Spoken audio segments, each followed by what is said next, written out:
Selamat pagi, saudara-saudaraku yang dikasihi dan diberkati oleh Tuhan Yesus.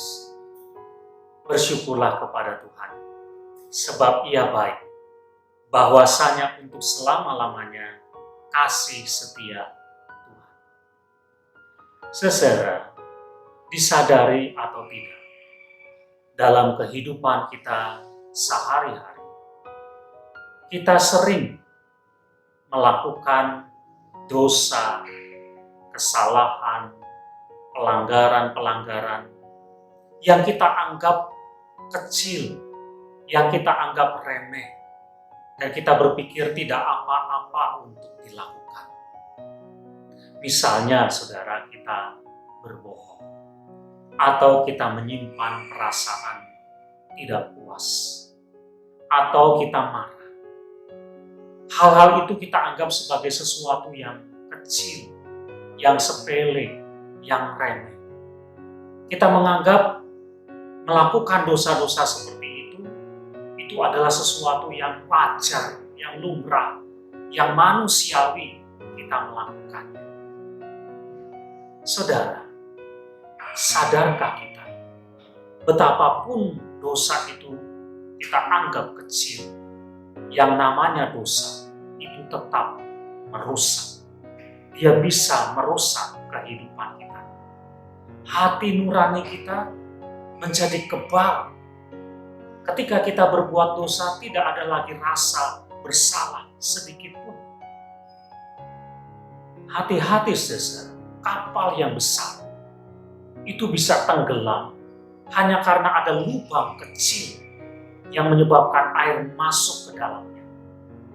Atau kita itu jatuh tersangkut bukan karena batu yang besar, tetapi karena batu-batu yang kecil.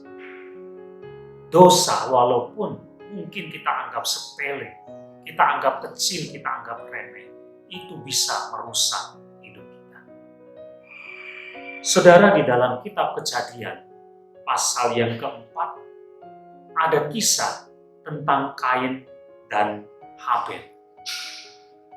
Ketika Kain marah oleh karena dia iri persembahan Habel diterima oleh Tuhan sementara persembahan dia tidak diindahkan Tuhan. Hatinya panas, hatinya marah, mukanya muram. Dan Tuhan sudah memberi peringatan kepada Kain, hati-hati. Dosa sudah mengintip di depan pintu. Kamu harus menguasainya. Artinya, saudara, dosa itu jangan dikasih celah. Jangan diberi ruang sedikit pun di dalam hidup kita. Kenapa? Karena dia akan berkuasa atasmu. Dan ketika dosa itu berkuasa atas hidupmu, maka yang terjadi adalah kerusakan hidupmu. Saudara, firman Tuhan ingatkan kita, walaupun ada dosa-dosa yang kita anggap kecil, kita anggap remeh, jangan diberi celah, jangan diberi ruang, jangan sampai ia masuk dalam kehidupan kita, menguasai kita lalu kemudian merusak kehidupan kita.